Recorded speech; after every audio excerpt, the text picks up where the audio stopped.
Hola, ¿qué tal? Bienvenidos. A ver, lo que vamos a analizar hoy es lo que pasó en una de esas semanas que de verdad marcan un antes y un después en los mercados. Una semana que podría definir el rumbo para los próximos meses o quién sabe, quizás hasta años. Vamos a meternos de lleno a ver qué pasó.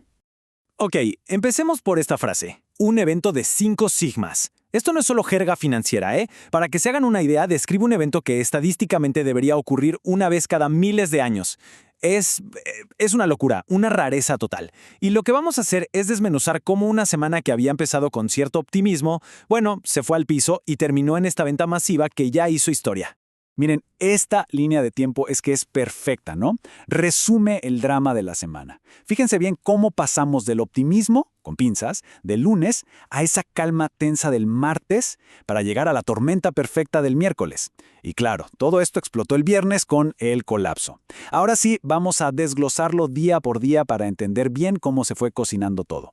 La semana arrancó con un respiro, ¿no? Los mercados subiendo, todos pensando, bueno, parece que lo peor ya pasó, pero la realidad es que los datos debajo de la superficie, lo que no se veía a simple vista, mostraban que todo era un castillo de naipes a punto de caerse. Y aquí están los números del lunes. El Nasdaq, el S&P para arriba, el petróleo bajando. Todo parecía ir bien, ¿no? La razón era esa esperanza de que las cosas se calmaran en Medio Oriente. Pero, y este es un pero gigante, fíjense en la señal de alerta, el volumen de negociación bajísimo. ¿Qué nos dice esto? Que no había convicción. O sea, el dinero grande, los institucionales, no estaban comprando esta subida. Era un movimiento técnico, muy frágil. Y claro, esa fragilidad no tardó en notarse. Para el miércoles, de ese optimismo no quedaba nada. Se estaba gestando una, como le llaman, tormenta perfecta. Y ahí fue cuando todo cambió.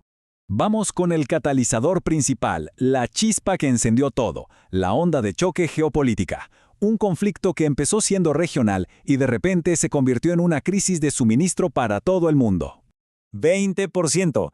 Párense a pensar en este número. Los ataques a las instalaciones de gas en Qatar, de un plumazo, sacaron del mercado casi el 20% de todo el gas natural licuado del mundo. Es una locura. Es como si de repente 1 de cada 5 barcos que transportan gas en el planeta simplemente desapareciera. Imposible de reemplazarlo así nomás.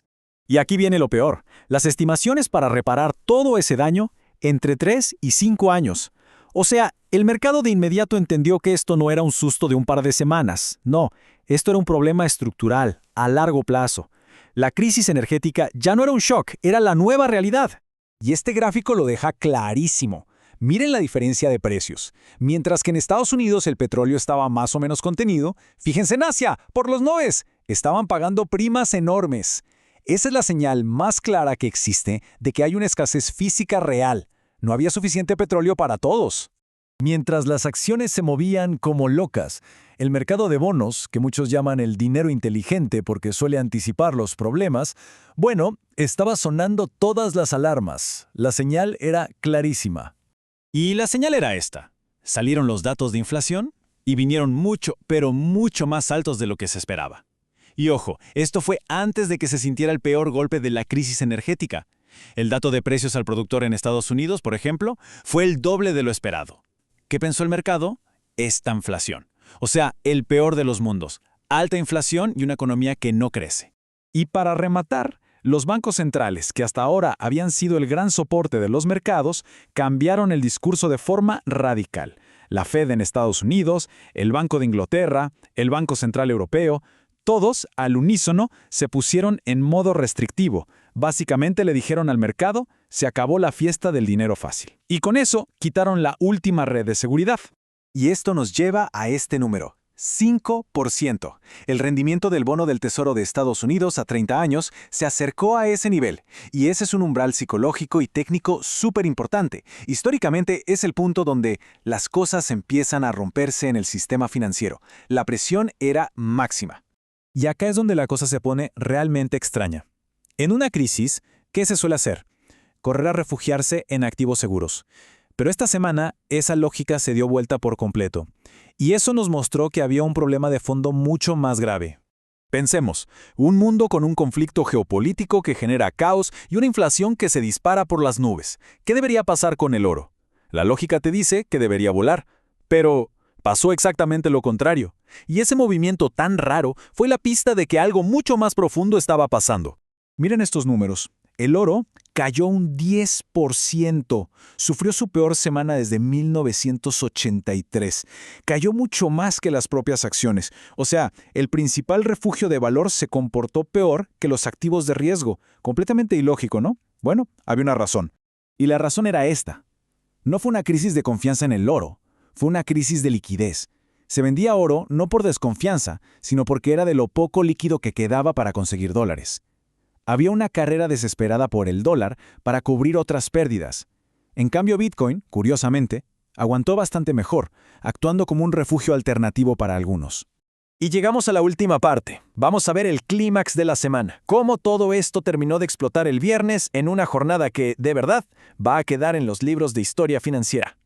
9.600 millones de dólares. Esa es la cantidad de acciones que vendieron los fondos solo largos, los que entre día compran para mantener a largo plazo, solo a través de la mesa de operaciones de Goldman Sachs en un solo día.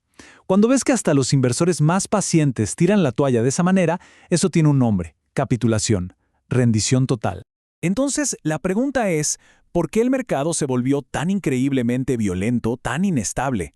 La respuesta está en un concepto un poco técnico, pero que es clave para entender por qué movimientos que debían ser pequeños se convirtieron en tsunamis. El concepto se llama gamma negativa. A ver, voy a intentar explicarlo simple. En un mercado normal, los que dan liquidez actúan como amortiguadores. Si todos venden, ellos compran para suavizar la caída. Pero cuando se entra en gamma negativa, se ven forzados a hacer todo lo contrario. Tienen que vender cuando el mercado ya está cayendo. O sea, en vez de apagar el fuego, le echan gasolina. Amplifican la volatilidad de una forma brutal. Y para colmo, el S&P 500 rompió un nivel técnico clave, la media móvil de 200 días. Esto para los sistemas automáticos, los algoritmos y muchos fondos es una señal de venta automática. Así que a la venta por pánico se le sumó una ola masiva de ventas programadas. Más combustible para el incendio. Y ahora, todos los ojos están puestos en este número: 6.475. Ese es el próximo gran soporte técnico para el S&P 500. Si se rompe con fuerza ese nivel, podríamos entrar en una fase correctiva mucho más profunda. Se abriría la puerta a un escenario bajista de largo plazo. Así que la pregunta que queda flotando en el aire es, ¿fue esto el pánico final? ¿Una oportunidad de compra histórica para los valientes? ¿O es apenas el comienzo de un mercado bajista largo, alimentado por una crisis energética que llegó para quedarse? La respuesta, muy probablemente, dependerá de cómo se resuelva el conflicto geopolítico. Mientras tanto, el mercado queda ahí, en el filo de la navaja. El tiempo dirá si fue el final del pánico o en realidad solo el principio del dolor.